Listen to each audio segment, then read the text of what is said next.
Alan, thank you so much for joining us here in Durban, South Africa.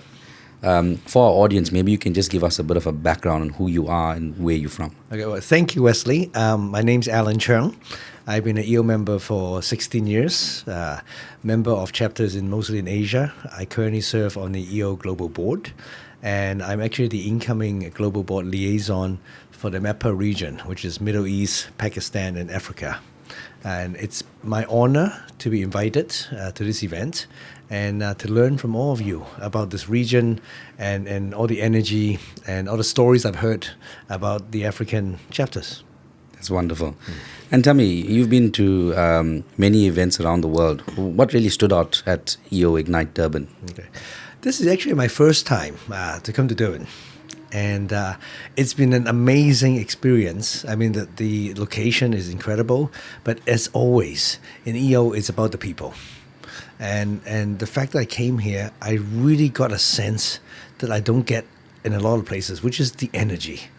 The heartbeat, the rhythm, the moment the event kick-started with the Zulu dance, and then all the energy that comes up, the heartbeat, it's just a rhythm. It's something that it's hard to describe, and you don't get every day. And I think that exemplifies sort of the heart of the entrepreneur, where people who do things, where people who run with ideas.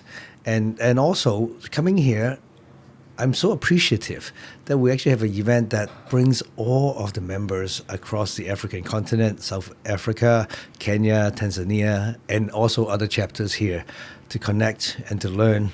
And in fact, the idea of an event where we're actually just taking content from our own members, the depth and the wisdom that comes with it is just unmatched compared to even professional learning events. That's amazing. And I mean, you said it so well. We have such a diverse culture within, as we call in EO, the MEPA region. And I mean, MEPA, you can see it, you are our global liaison, but we really shine. MEPA really shines. And just in terms of what you've seen here at Ignite in Durban, what you've seen at other events in the MEPA region, how does all of this tie in with what you as Global have planned for the future for EO Global? One of the mission for EO is to unleash the power of entrepreneurship. And I really believe one of the key strengths of our organization is this peer-to-peer learning. Because entrepreneurs are unique. Now we have our own quirky personalities at times, and we also have our own unique issues with our business, with our family, even with ourselves. And the fact that when you bring people together from very different countries or even different cities, even this time in Ignite, I met members obviously from different chapters within Africa, and they're different. Even each chapter has a different DNA to it. And I think the mixture of it, actually what it does is instead of just saying learning from each other, we actually get inspired because of different perspectives and different experiences from people, which sometimes when they share a story, which is in the EO spirit, gets us to think about what we actually know or what we don't know.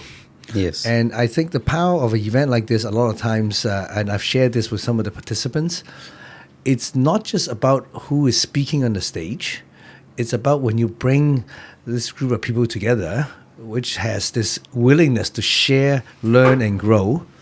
It inspires the magic actually even outside of the lecture hall, in the corridors, during dinners. And I think the effect of this event will cascade beyond just these 3 days. I believe they'll bring the energies, the learning, the inspirations from here back to their chapters, the cities, their businesses, and even the family members. That's exactly. And I like what you ended off there saying, family members. I mean, you inspired me. We've met in so many events around the world. And you would have noticed how I started the event, saying my power within. Our theme for Ignite Durban this year was the power within. And my power within is my family, my wife and my 2 boys. And I had them here at the back of the room at the experience here, taken from you. And it was the most amazing feeling, being up there on stage, seeing my family at the back of the room. And everybody came to me after the fact and said, that was a really nice touch to have them there. And they've now learned something about me. That's my power within. And we had some of our members who shared their real 1%, as we call them. And I saw some of the SLPs outside coming together in a little circle, having that little emotional moment about what happened outside, what happened in the room, and it was touching. It was really nice to see. So, how do you feel getting families, incorporated into what we do as EO, bringing in SLPs, bringing in kids? How important is that to you? Firstly, Wesley, I thank you and I applaud you, and I also thank you for reminding us what's important to all of us, right? When we joined any organization like EO or any other ones, we join for ourselves. It's about self-improvement, self-learning, scaling your business, becoming a better version of ourselves. But when you really look at our life journey, and I learned it through EO, it's about who's around us. Who's around us. We actually use the technical term, who are the key relationships. And when you think about it, it is our family, our spouses, our partners, our family, our kids. I'll be very honest, even our business, the people around us and our friends. And you realize, actually, it's not about looking after ourselves. It's actually looking after our entire ecosystem. That's it. And, you just reminded us that, actually, I use a personal thought on this. As we get older, I realize I no longer spend money or resources on myself. I spend it on my kids and family. And likewise, EO, we actually realize it. And we're now actually embarking on sort of the next chapter where we look at how we're going to leverage and empower and give value to the key relationships. How can EO create value for our spouses, for our family, in the learning events, in how we do the sharing in what is called the forum, even how we can bring some of these ideas and thinking to our staff, our senior staff. And we're actually looking at how we can then groom even next generation, not just a small business, but even our kids. How we maybe even look after our tenured members, some of the older members. So I really believe it is a 360 ecosystem. And it is actually an issue that came up now because the organization's been around for almost 40 years. In Africa, it's not even 20 years yet. But because we have such a strong community, we now have this spectrum of members where we actually have a diverse need for it. And then I love sort of this is transpiring now because this is actually what life is about. Absolutely. Yeah. Alan, thanks for that. And, I'll just mention one more thing on family. You taught me something that I will never forget for my kids, and it's getting them to become global citizens. And that's what EO does for you.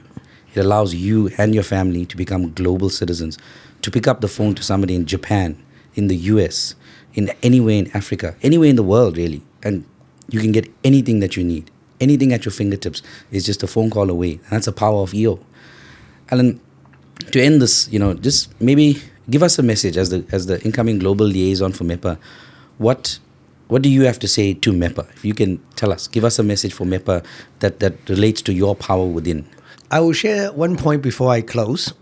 I think, firstly, what is unique about EO is there is a specific protocol when we join about maintaining trust and respect and how we connect with each other. I think one unique personality DNA for this organization is this element of instant intimacy. Yes.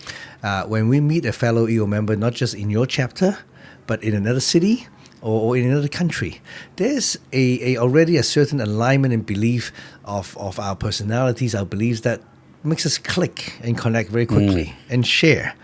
In a much deeper level than any normal organization where you got to warm up and build up. That's it, yes. And so I actually see, and my value in this organization is very much actually a lot more from the people I meet outside of my city. I always say I can join a local organization, I meet people locally, but I don't need to stay in that organization to keep my circle that I've networked in the local geographics.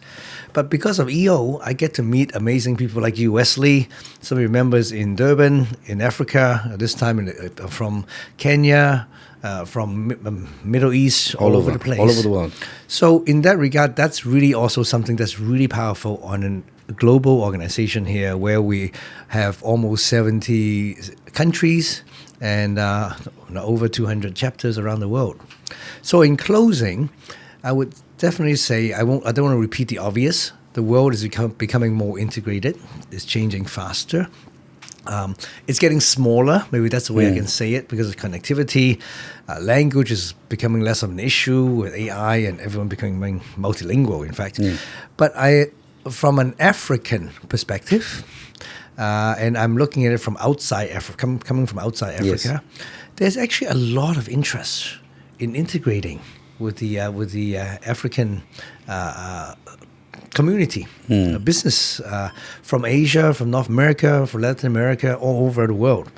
And I just encourage your members to leverage the platform to reach out. Now, share your goodness, share your energy, and likewise invite them back. And so, like me, to personally experience the culture, the hospitality, the warmth, and also the opportunities we see. Because in the end, entrepreneurs tend to be people who make an impact, whether or not it's in business, in social entrepreneurship, in education entrepreneurship. Get the kids out there.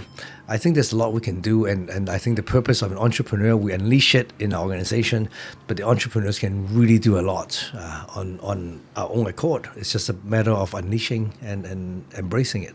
That's amazing. Alan, thank you for taking the time to giving us your wisdom and sharing what the Global Board has in store with us. And again, looking forward to seeing you here in South Africa.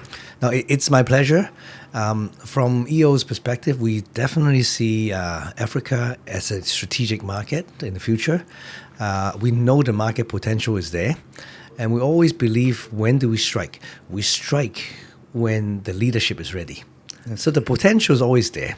Timing depends on leadership. Yes. But what I've seen throughout this event is there's so many amazing, incredible leaders, leading entrepreneurs who are here, who would love to spend their time on this movement. And really, I think this is the place to be. So I'm grateful to be here. Thank you. Wonderful. Thank you. Okay.